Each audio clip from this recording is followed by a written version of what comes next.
Bismillahirrahmanirrahim. Assalamualaikum warahmatullahi wabarakatuh. Nama saya Ilham Nurul Ikram, NIM 1931041153. Saya akan menjelaskan tentang tes tertulis dan prestasi belajar. Bentuk tes subjektif. Pada umumnya berbentuk esai atau uraian. Tes bentuk esai adalah sejenis tes kemajuan belajar yang merupakan jawaban yang bersifat pembahasan atau uraian kata-kata. Tes esai ini menuntut siswa untuk dapat mengingat-ingat kembali dan terutama untuk mempunyai daya kreativitas yang tinggi.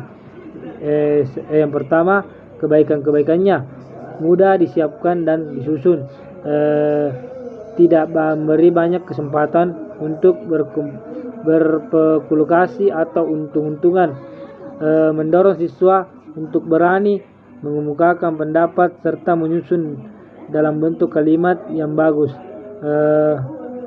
memberikan kesempatan kepada siswa untuk mengutarakan maksudnya dengan gaya bahasa dan caranya sendiri. Dapat diketahui sejauh mana siswa mendalami sejauh masalah yang diteskan. Keburukan-keburukannya, kadar validitas dan reliabilitas rendah karena suka diketahui segi mana dari pengetahuan siswa yang betul-betul telah dikuasai. B. Kurang respondentif dalam hal mewakili seluruh skupi bahan pelajaran yang akan dites karena soalnya hanya beberapa saja terbatas. Tes objektif. Tes objektif adalah tes yang dalam pemeriksaannya dapat dilakukan secara objektif. Tes ini memang dimaksudkan untuk mengatasi kelemahan-kelemahan dari tes bentuk esai. Pertama, kebaikan-kebaikannya mengandung lebih banyak segi positif, misalnya lebih responsif, mewakili isi dan luas bahan,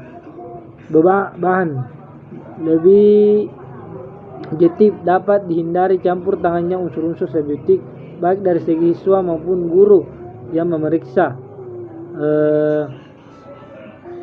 B. Lebih mudah dan cepat cara memeriksa karena dapat mengunduhkan kunci tes bahkan alat-alat hasil kemajuan teknologi. Selanjutnya, pemeriksaannya dapat diserahkan kepada orang lain.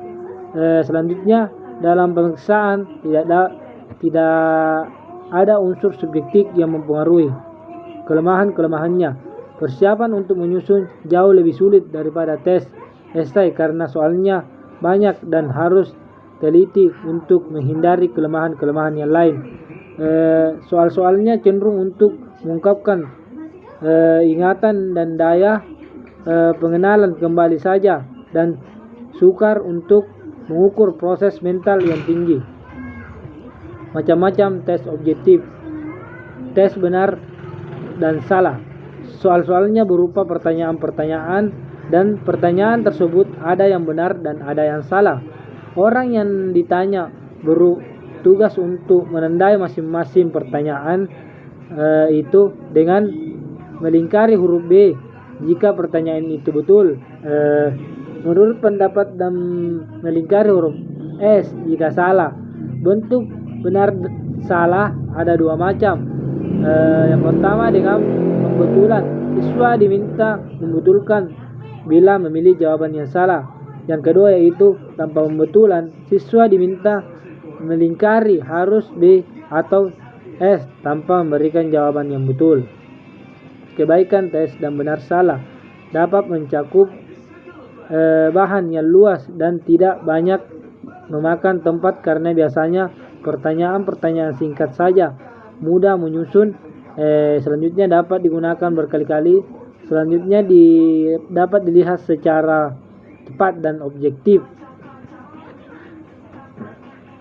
Keburukannya sering membingungkan, mudah ditebak atau diduga, banyak masalah yang tidak dapat tanyakan hanya dengan dua kemungkinan benar atau salah. Cara mengolah skor. Rumus untuk mencari skor akhir bentuk benar atau salah ada dua macam, yaitu dengan denda Yang kedua dengan pengertian. Tes pilihan ganda. Tes terdiri atas suatu keterangan atau pemberitahuan tentang suatu pengetahuan yang belum lengkap, dan untuk melengkapi harus memilih satu dan beberapa kemungkinan jawaban yang telah disediakan. Hal-hal yang perlu diperhatikan dalam tes pilihan ganda. Yang pertama, instruksi pengerjaannya harus jelas. Yang kedua, dalam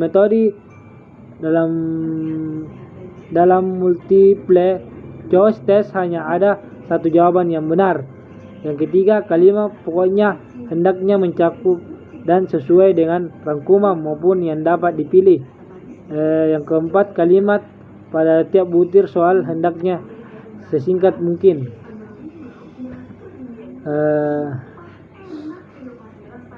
Menjolokkan pengertian match test, memperbandingkan, mencocokkan, memasangkan, menjolokkan, terdiri atas satu seri pertanyaan dan satu seri jawaban.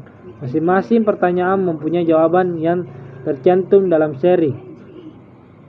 Tes Island, pengertian completion test atau tes isian atau tes menyempurnakan, melengkapi, terdiri atas kalimat-kalimat yang ada pada bagiannya yang dihilangkan.